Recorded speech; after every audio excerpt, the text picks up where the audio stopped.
the most significant water restoration project, bringing back salmon and steelhead into this basin. Here's what we used to see when you looked up in the foothills was crisscrossed fire breaks and fuel breaks. They were all over the hills. And I spoke to a fire chief yesterday who used to work on those teams in the 70s and 80s.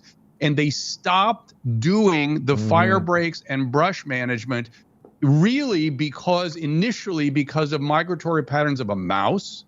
And then because they started convincing themselves that there were other ecological effects of what they were doing. So therefore they could no longer do the routine management literally that we did 50 years ago.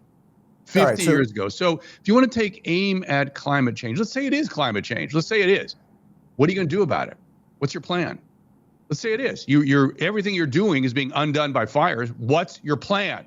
And anything but govern is what they're doing. I first want to throw to this video of Rick Caruso. And for those of you that don't know Rick Caruso is basically a legendary commercial real estate developer who built all of the huge malls of the Pacific Palisades, which miraculously that mall happens to be still standing. He built the Grove, which is a very famous mall there, the mall in in Glendale, thank you. And here he is, and he ran for mayor, so he could be the mayor right now, except he lost.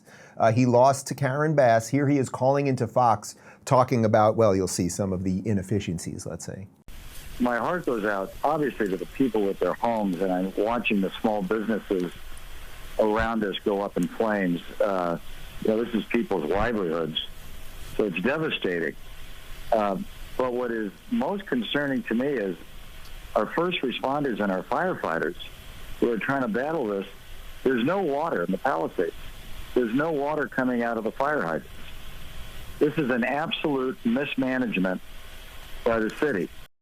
So no water coming out of the fire hydrants. And Drew, before I let you chime in, let me just throw to a reporter asking Gavin Newsom about exactly that yesterday. What is the situation with the water? Obviously in Palisades, ran out last night in the hydrants. I was talking to the firefighter on this block. They left because there was no water in the hydrant here. The local folks are trying to figure that out. I mean, just when you have a system that's not dissimilar to what we've seen in other extraordinarily large-scale fires, whether it be pipe, electricity, or whether it just be the complete overwhelm of the system. I mean, those hydrants are typical for 2 or 3 fires, maybe 1 fire. You have something at this scale, but again, that's got to be determined by the local. Well, that gets to your exact point, that so whether we want to lay all the blame, and obviously there's acts of God, so I'm not sitting here saying Gavin Newsom did all of this, obviously, but whether you want to blame the governmental failures on Gavin Newsom, or you're right, it's a one-party state, so if you want to blame it on the legislature, that's fine. But to that exact point that Donald Trump was making about what you're allowed to, you made the point previously about what you're allowed to do and not allowed to do because of these ridiculous regulations.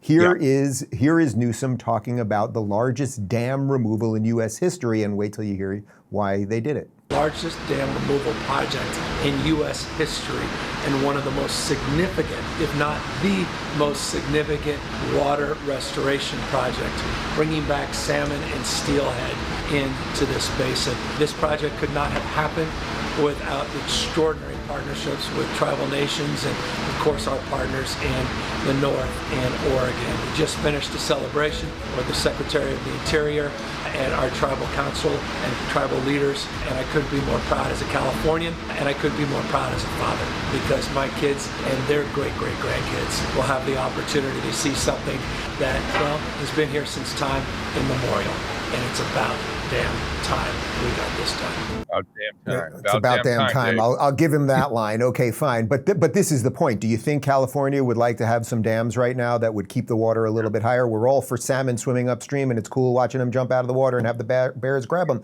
But even that right there, it's to your point exactly. And we're talking with the tribal nations and blah, blah, blah. Well, maybe we needed that water. Anything but the good of the people of this state. Look, Bernie Sanders tweeted this morning something about climate change. And this is all climate change. It's not a hoax, blah, blah.